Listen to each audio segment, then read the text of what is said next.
자, 오늘 사사기 5장의 말씀을 같이 보려고 하는데, 사실 5장은 4장과 한 짝입니다.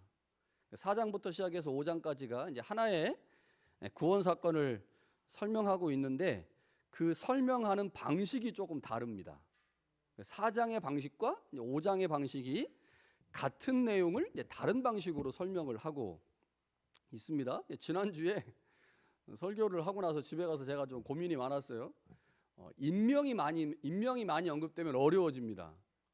저희도 이제 영화, 외국 영화를 볼 때 사람 이름이 막 나오면 영화 보다가 막 헷갈려가, 그게 누구였지? 이러다가 이제 중간에 스토리도 막 엉키게 되고, 그래서 다 보면서 다시 봐야지 이런 생각이 들 때가 있는데, 지난주에 사람 이름이 너무 많이 나왔어요.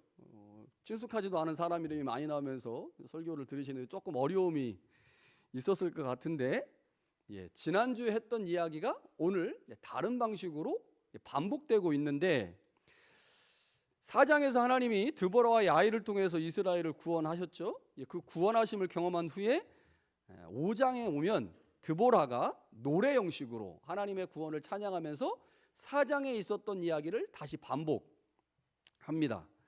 차이점을 좀 보면요, 4장과 5장은 분명 동일한 사건인데 4장은 이야기 방식으로 기록됐어요. 이야기 방식으로. 반면에 5장은 시 형식입니다. 노래와 시의 형식으로 기록됐죠. 그리고 4장은 하나님의 능력과 역사를 하나님 입장에서 설명하고 있습니다. 하나님이 모든 구원 사건을 진행하시는 분으로 언급을 하는 반면에 5장에 가면 하나님의 주권적 역사와 함께 그 구원 역사에 참여한 사람들을 언급합니다. 이게 굉장히 5장이 중요한 이유이죠. 오늘 제가 이 부분을 조금 집중적으로 보려고 하는데요. 자, 이스라엘의 구원은 하나님의 전적인 능력과 일하심의 결과입니다. 그렇죠. 구원하심은 하나님의 전적인 역사하심, 그것이 우리의 구원을 만들어냅니다. 그러나 하나님은 자신의 구원을 드러낼 때 반드시 협력이라고 하는 방법을 사용합니다. 협력. 드보라가 하나님의 구원을 경험한 후에 그 구원사에게 동참한 사람들을 4장에서는 언급하지 않았는데, 한번 살짝 언급했는데 5장에 가면 본격적으로 언급을 해요. 하나님의 구원사에게 협력한 사람들, 이것을 아주 길게 언급하는 이유는 협력이 하나님의 일하심의 방식이기 때문입니다. 그러니까 하나님의 구원하심이 드러나기 위해서 하나님은 반드시 그 구원하심에 헌신된 자들을 통해서 그 일을 하신다는 거죠. 그래서 5장에 가면 4장에는 등장하지 않았던 단어가 등장합니다. 어떤 단어가 등장하냐면요, 헌신이라는 단어가 등장을 합니다. 그러니까 헌신된 사람들을 통해서 하나님의 구원 역사가 드러났다라고 하는 것을 이 드보라가 5장에서 특별히 강조하고 있기 때문에 우리가 이 단락을 보면서 이 내용들을 조금 주의 깊게 살펴보아야 하죠. 자, 드보라는 자신이 사사로 있기 전, 사역하기 전에 이스라엘의 상황을 4장과 조금 다른 방식으로 5장에서 설명을 합니다. 4장에서는요, 가나안이 강력한 군사력으로 이스라엘을 20년 동안 학대했다, 이렇게만 표현이 되어 있어요. 그런데 5장에 오니까 드보라가 그 상황을 조금 더 구체적으로 설명을 합니다. 6절과 8절에, 6절부터 8절에 그 내용이 나오는데 두 가지 상황으로 정리할 수 있죠. 첫 번째는 경제적 상황입니다. 경제적 상황이 매우 악화되었다라고 설명을 해요. 그러니까 드보라가 사사가 되기 전에 이스라엘이 얼만큼 경제적으로 힘들었는지, 대로가 비어있다 이런 표현을 하죠. 대로가 비어있다. 이 말은 대상무역을 하는 사람들이 사라졌다는 말입니다. 행인들이 오솔길로 다녔다라고도 표현해요. 이것은 가나안 사람들과 블레셋 사람들의 노략질이 매우 심해가지고 길로 정상적으로 다닐 수가 없었다라는 의미죠. 자, 마을 사람들이 그쳤다라고도 표현해요. 이것은 경제 상황이 좋지 않아서 사람들의 숫자가 감소해 가고 있다라고 하는 걸 의미합니다. 대로가 비었고 행인들이 오솔길로 다녔고 마을 사람들이 줄어들었다. 이런 것을 통해서 사사 드보라가 사사로 사역하기 전에 이스라엘이 얼만큼 경제적인 상황이 안 좋았는지를 설명합니다. 또 다른 하나는요, 종교적 상황이 악화합니다. 자, 이것은 4장에서 하나님께서 이스라엘을 왜 심판하셨는지 그 이유를 이스라엘이 여호와 앞에서 악을 행했다, 이렇게만 나와요. 그런데 5장에 가면 이스라엘이 새로운 신, 즉 가나안 신들을 선택하여 섬겼다라고 표현하면서 이스라엘의 악이 구체적으로 무엇인지를 이 5장에서는 설명하죠. 그것 때문에 하나님은 이스라엘을 가나안에게 붙이셨고요. 그 가나안에게 붙이실 때 이스라엘은 창과 방패가 없는 매우 초라한 사람들이었다라고 설명을 합니다. 자, 5장에 나오지 않지만 4장에 나오는 내용들이 있어요. 4장 3절에 보니까 이스라엘은 고난 가운데 하나님께 부르짖었다. 그러니까 이제 고난이 닥치니까 이스라엘이 부르짖고 그것 때문에 하나님이 사사 드보라를 세우셨다. 이게 이제 4장에 나오는데 5장에는 이스라엘이 하나님 앞에서 어떤 행동을 했는지에 대해서는 언급이 없습니다.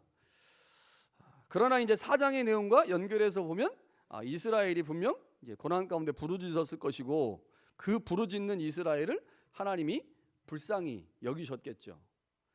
자, 이스라엘이 아무리 하나님 앞에서 악을 행하고 다른 신들을 섬긴다고 해도 하나님에게 이스라엘은 여전히 귀한 존재입니다. 우리가 이제 자식이 말 안 듣고 딴짓하고 그래도 자식이잖아요.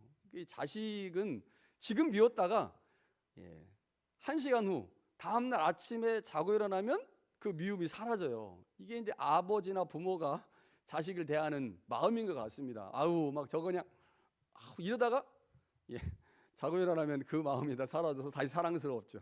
이게 이제 자식에 대한 부모의 마음인데 이스라엘에 대한 하나님의 마음도 똑같았던 것 같습니다. 악을 행할 때는 그 얼마나 미웠겠어요. 나 하나님 안 섬기고 다른 신들 바알 섬기고 가나안 신 섬기고 그런데 그럼에도 불구하고 이스라엘이 하나님 앞에 귀한 존재이기 때문에 고난 가운데 있는 이스라엘을 하나님이 외면하지 않으시고 불쌍히 여기시죠. 그리고 드보라와 야헬을 보내셔서 전쟁을 하게 하셨죠. 자, 오늘 본문의 말씀에서 우리가 좀 집중해서 보아야 되는 게 4장에는 안 나오는데 5장에만 나오는 내용들입니다. 4장에는 안 나오는데 5장에만 나오는 내용들이 있어요.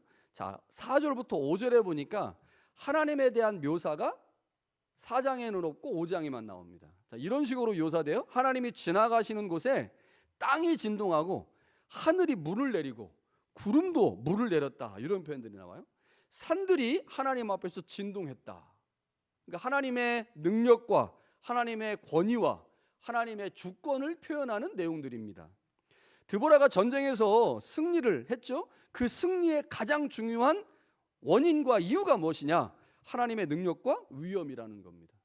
산들이 진동할 정도로, 땅들이 진동할 정도로, 하늘이 폭우를 내릴 정도로 하나님의 권능과 하나님의 능력이 대단하다라고 하는 것을 드보라가 이제 언급을 합니다. 그러면서 드보라가 또 언급하는 중요한 내용이 있는데요. 2절과 9절입니다. 2절과 9절 이렇게 말해요. 이스라엘의 영솔자들이 영솔하였고 백성이 즐거이 헌신하였으니 여호와를 찬양하라. 여기에 헌신이라는 단어가 나옵니다. 이스라엘의 지도자들이 헌신했고 백성들이 즐거이 헌신했다. 그것이 전쟁을 이기게 한 중요한 이유 중에 하나다라고 하면서 하나님을 찬양합니다. 9절에도 보면요, 방백들이 백성 중에서 즐거이 헌신했다. 여기도 헌신이라는 단어가 나오죠. 그래서 여호와를 찬송하라. 나라가 위기가 오자 몇몇의 지파 지도자들이 그리고 백성들이 정신을 차리고 자신들에게 부여한 역할에 최선을 다한 겁니다. 드보라는 분명 전쟁의 승리가 하나님으로부터 온 것이라는 사실을 고백하지만 그 전쟁의 과정에서 지도자들과 백성들의 헌신이 있었다고 하는 것을 언급합니다. 하나님의 승리가 헌신된 자들을 통해서 드러났다는 거죠. 이게 4장에는 나오지 않지만 5장에만 나오는 아주 중요한 표현들입니다. 그러면서 드보라는 헌신된 사람들, 그 하나님의 말씀에 순종하여 전쟁에 참석한 지파들의 이름을 언급합니다.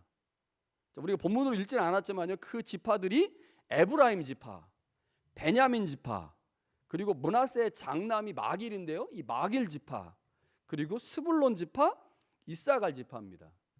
자, 우리가 이스라엘 12지파는 이제 많이 들어봐서 이제 조금 친숙하죠. 에브라임, 베냐민, 마길, 스불론, 이사갈 이런 지파들이 전쟁에 참여했는데 드보라가 이들을 향해서 아주 기가 막힌 표현을 합니다.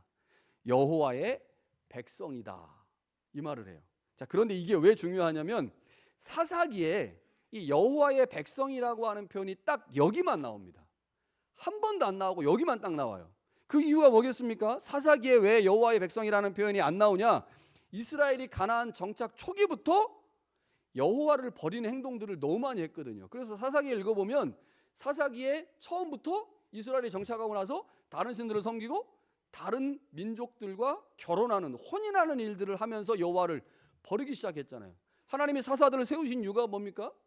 이스라엘 백성들이 하나님을 섬기지 않으니까 고통을 줬고 그 고통 때문에 이스라엘 백성들이 하나님께 부르짖고, 그래서 그들을 구원하기 위해 사사를 세우셨잖아요.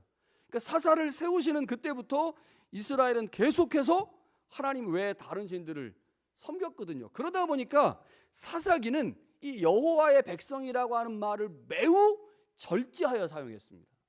사용을 안 하는 거예요. 그런데 여기에서 한번 사용했습니다. 여호와의 백성이라고. 여러분, 여호와의 백성이라는 말은 하나님이 이스라엘과 언약을 맺으실 때 사용하는 표현입니다. 이스라엘과 언약을 맺으실 때. 그런데 이 표현이 여기 등장하고 있다라고 하는 것은 이스라엘이 자원함으로 헌신하여 하나님의 전쟁에 참여하고 있음이 곧 무엇을 의미해요? 하나님의 언약을 지키는 것이라는 겁니다. 이게 왜 중요할까요? 사사기에서 가나안의 문화와 종교에 순응하지 않고 그것에 적극적으로 대적하여 싸우는 것이 바로 언약을 지키는 행위이기 때문에 그런 거죠. 그러니까 지금 전쟁이라고 하는 것은 단순하게 가나안이라고 하는 나라와 싸우는 전쟁의 행위만을 지금 말하지 않고 그 전쟁의 행위 이면에는 가나안의 문화, 가나안의 질서를 거부하려고 하는 행동이 그 안에 담겨 있다는 겁니다. 그러니까 참여한 백성들은 하나님의 언약의 말씀을 지키려고 애쓰는 백성들이고, 반면에 참여하지 않은 자들은 그 하나님의 언약의 말씀을 무시하는 자들이기에 드보라가 특별히 그 전쟁에 참여한 백성들을 향해 너희가 여호와의 백성이다, 하나님께서 너희들을 사랑하신다라고 말씀하고 있는 거죠. 4장과 5장이 같은 사건을 다른 방식으로 표현하고 있습니다. 그런데 4장과 5장의 가장 큰 차이가 뭐냐? 4장에서는 전쟁의 승리의 관점에서 볼 때 하나님의 주권과 능력이 절대적으로 강조되고 있어요.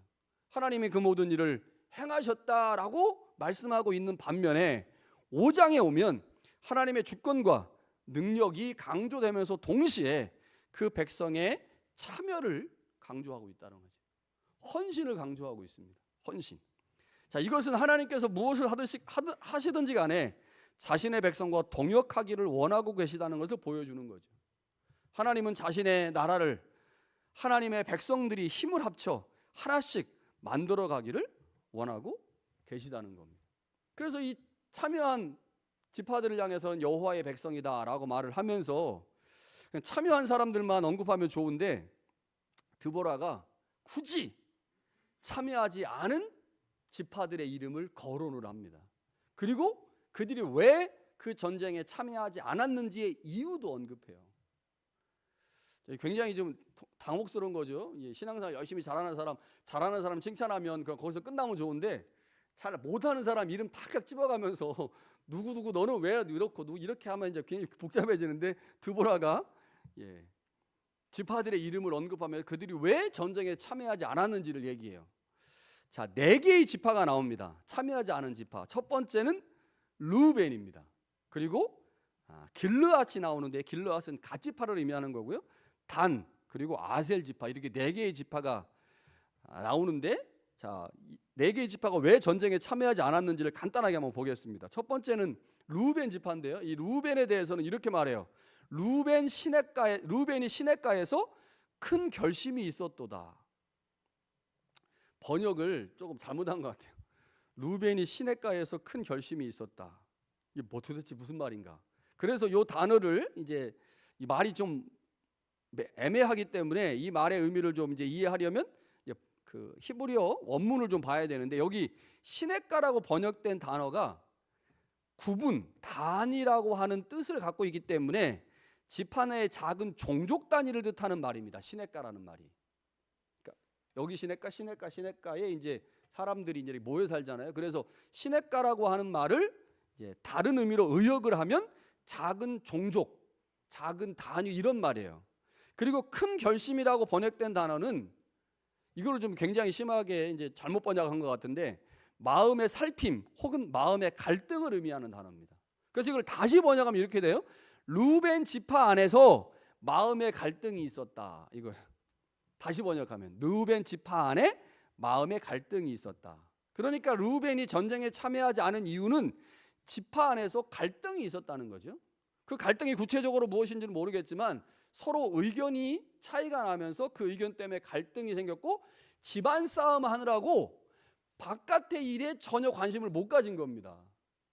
그렇잖아요. 우리도 뭐 교회가 시끄럽든지 가정이 시끄럽든지 아내가 시끄러우면 다른 사람이 도와달라고 하면 지금 내 앞가림도 못하는데 누구를 도와주냐 이런 말을 하는데 지금 이 르우벤 지파가 집안 싸움 때문에 집안 일 때문에 바깥에 지금 전쟁이 나고 있는데도 못 도와주는 거예요. 그런데 참 재밌게도 르우벤 지파는 이스라엘이 가나안 땅에 정착할 때 요단강 동편에 정착한 지파입니다.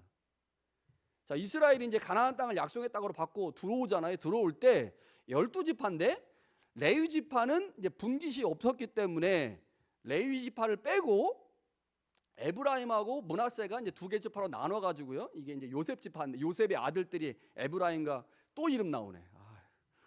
또 이름 나오. 요셉은 다 아시죠? 요셉의 아들이 에브라임과 므낫세인데 이 에브라임과 므낫세가 워낙 이제 번성하다 보니까 레위 지파가 이제 제사장 역할을 해야 되니까 분깃을 못 받고 에브라임과 므낫세가 나눠져 가지고 이제 지파로 그래서 12개가 다시 되거든요. 그런데 가나안 땅에 들어올 때 가나안 땅이 약속의 땅인데 가나안 땅에 정착하지 않고 요단강 건너기 오른쪽, 그러니까 요단강 서편이 가나안 땅이고 요단강 동편에 정착하기를 원하는 지파들이 있었어요. 그 지파가 에브라임, 므낫세, 갓지파입니다. 그러니까 그 중에 한 지파인 르우벤 지파, 르우벤,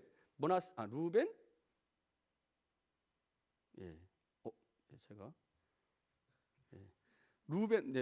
루벤 갓 므낫세 반지파 죄송합니다. 루벤 갓 므낫세 반지파 이렇게 이제 세 지파가 요단 동편에 정착을 했는데 이 요단강 동편에 정착한 지파가 루벤 지파예요. 그러니까 자 지금 자기 가정에 지금 지파 안에 지금 내분이 일어나가지고 시끄러워요. 속 시끄러워. 가정이 속 시끄러워. 그런데 전쟁은 어디서 일어나고 있어요? 요단강 서편에서 일어나는 거야. 강을 건너야만 돼. 강 건너는 게 어렵진 않겠지만 강 건너야 한다는 말은 이미 서쪽하고 동쪽이 나눠져 가지고 지금 우리가 시끄러우니까 우리 문제도 지금 해결하지 못하다 보니 요단강 서편에서 일어나고 있는 이스라엘 민족에 대한 일은 나몰라라 하게 된 겁니다.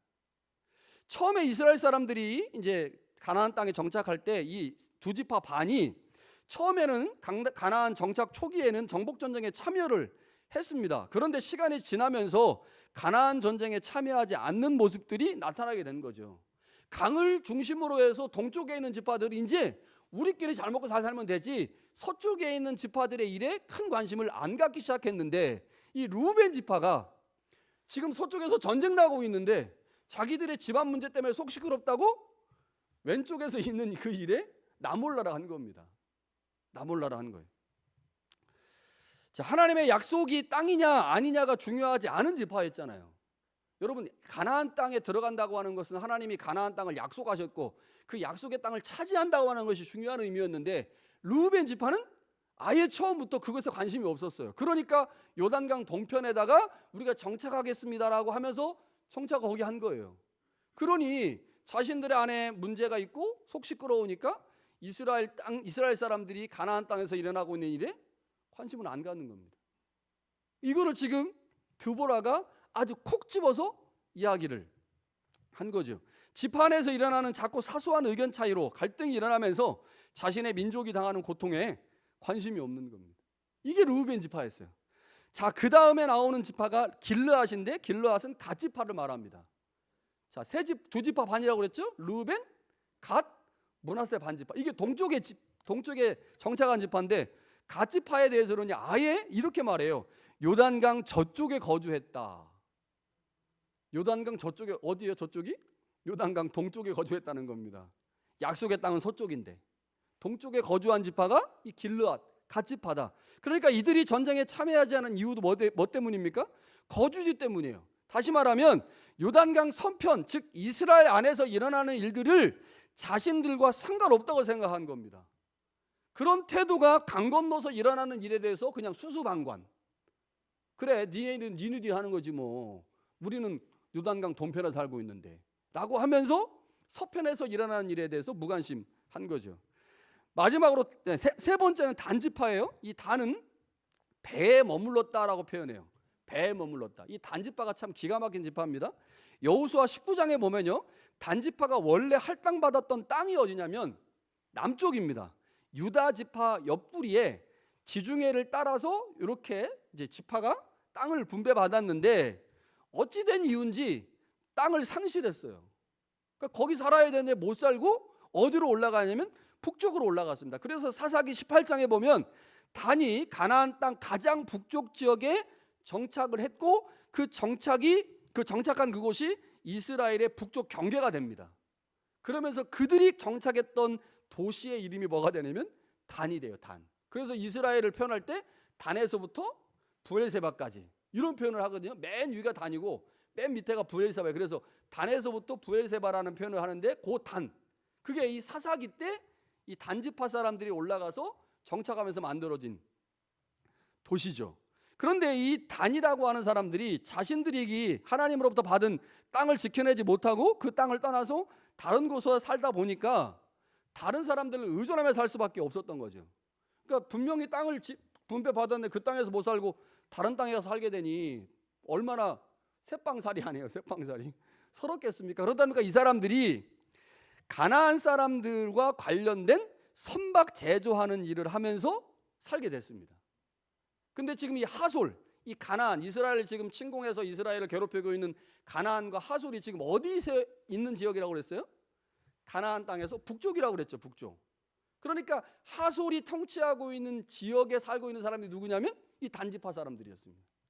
그러니까 그들로부터 배에 관련된 선박 제조를 뭐 하청을 받아가지고 배를 만들어주고 그래서 가나안 사람들과 친밀하게 연결돼가지고 먹고 사는 사람들이 단 사람이었어요. 그러다 보니까 가나안 사람들하고 전쟁하는데 전쟁에 나갈 수 있겠어요? 전쟁 나가가지고 가나안 사람들 죽이면 어떻게 해요? 자기들 나중에 먹고 사는 게 문제가 그 문제가 돼버리잖아요. 그러니까 자기들이 이제 먹고 사는 문제를 중요하게 생각했기 때문에 이 가나안 사람들과의 관계 안에서 자신들의 목숨줄이 달려 있었기 때문에 전쟁에 나갈 수가 없었던 거죠. 뭐 이해는 충분히 됩니다. 이해는 충분히 되나 뭐가 중요해요? 이스라엘의 공동체성이 중요합니까? 아니면 지금 먹고 사는 문제가 중요합니까? 신앙이 중요합니까? 사업이 중요합니까? 다 중요하죠. 다 중요하나 우리가 무엇인가를 결정할 때 항상 이 신앙을 기준으로 해서 그게 공부든 사업이든 가정이든 결정해야 되잖아요. 근데 이 단지파가 그렇지 못했다는 겁니다. 신앙보다는 먹고 사는 문제가 더 중요하게 생각됐던 사람들이기 때문에 이스라엘의 전쟁에 참여하지 못한 거죠. 마지막은 아셀 지파입니다.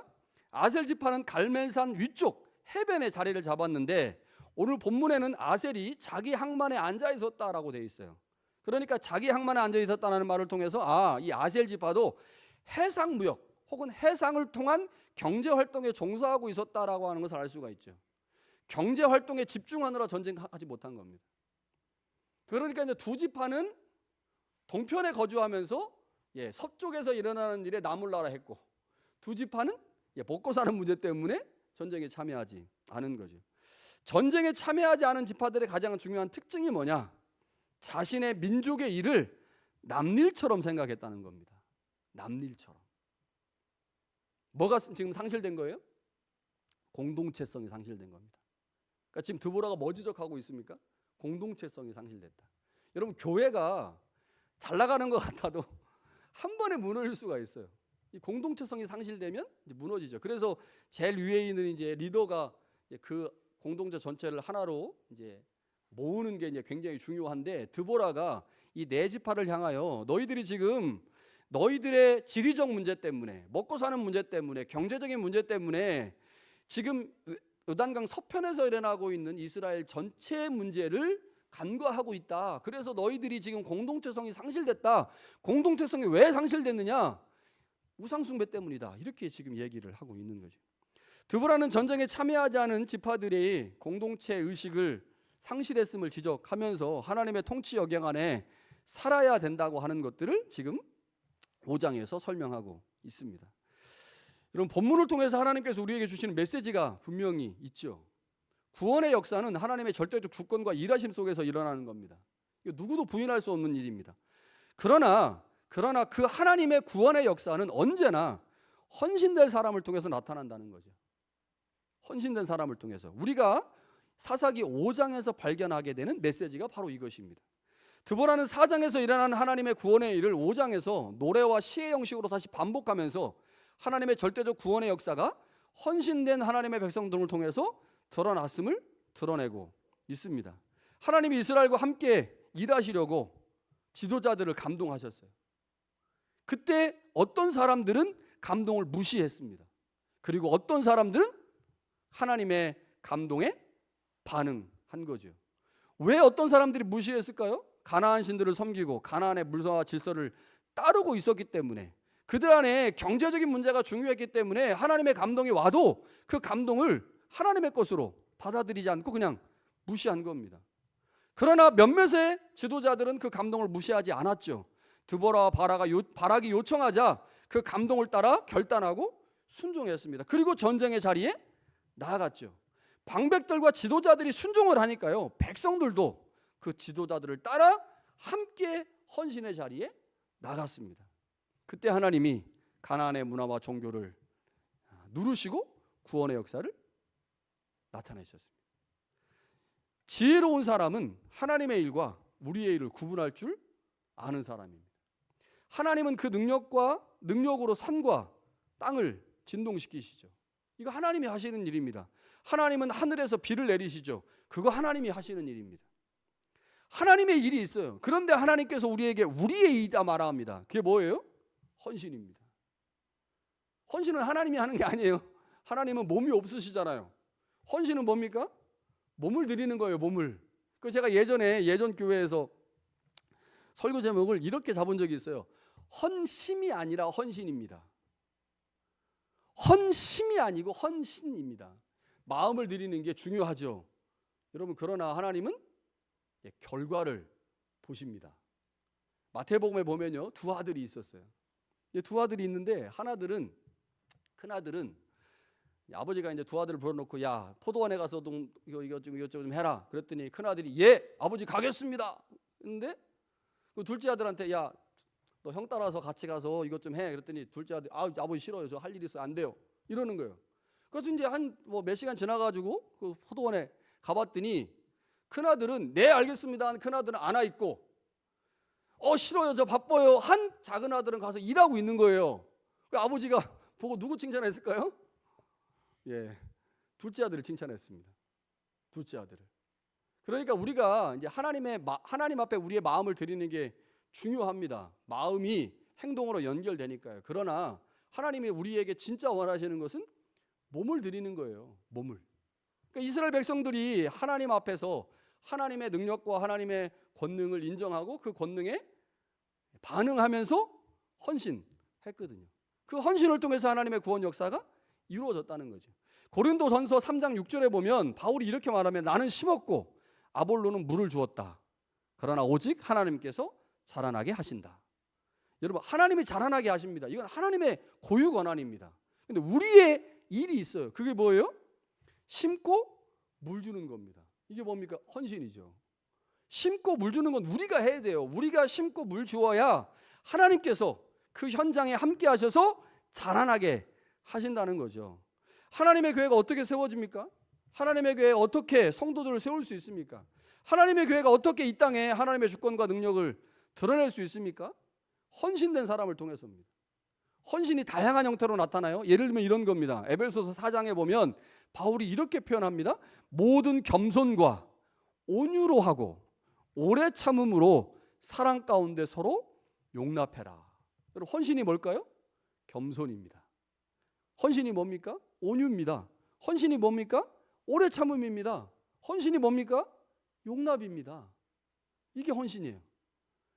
자, 그러다 보니 교회에서 헌신을 요구할 때 겸손하고 온유하고 오래 참고 용납하고, 이거 쉽지 않습니다. 헌신하는 사람들이 점점점 사라져가는 시대를 우리가 살고 있잖아요. 그러다 보니까 헌신하는 사람들이 점점점 더 귀해지는 시대가 됐죠. 그래서 교회는 헌신하는 사람이 참 귀합니다. 중요한 거죠. 헌신이 어렵고 힘든 것인데 그러한 헌신을 자발적으로 하는 사람들이 많아진다면 교회는 그런 사람들이 귀중을 할 수밖에 없고, 하나님께서 그 사람들을 통해서 하나님의 일들을 이루신다고 하는 겁니다. 여러분, 하나님의 나라는 하나님이 제정하신 통치 질서가 있어요.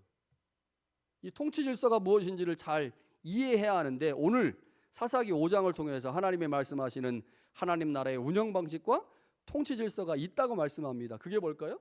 하나님의 능력과 백성들의 헌신입니다. 이 두 가지가 만나서 하나님의 나라가 만들어져 가는 거죠. 하나님의 능력과 하나님의 일하심과 하나님의 주권과 권능이 나타날 수 있도록 하나님의 백성들이 자신의 몸을 들여 그 하나님의 능력과 일하심을 드러낼 때 하나님은 하나님의 나라를 만들어 가시는 거죠. 하나님은 언제나 준비하고 계십니다. 헌신된 사람들이 나타나기를 기다리고 계시죠. 그 사람들이 나타날 때 하나님의 교회가 세워지고 성도들이 세워지고 하나님의 나라가 세워집니다. 여러분, 헌신 쉬운 것 아닌 것을 잘 알고 있습니다. 그러나 그 헌신이 우리 안에 다양한 형태로 나타나야 새순교회가 세워지고 또 새순교회를 통해서 이 땅에 하나님의 나라가 세워질 수 있습니다. 여러분, 하나님 앞에 헌신할 수 있는, 헌신할 줄 아는 그런 성도들 될 수 있기를 간절히 축원합니다.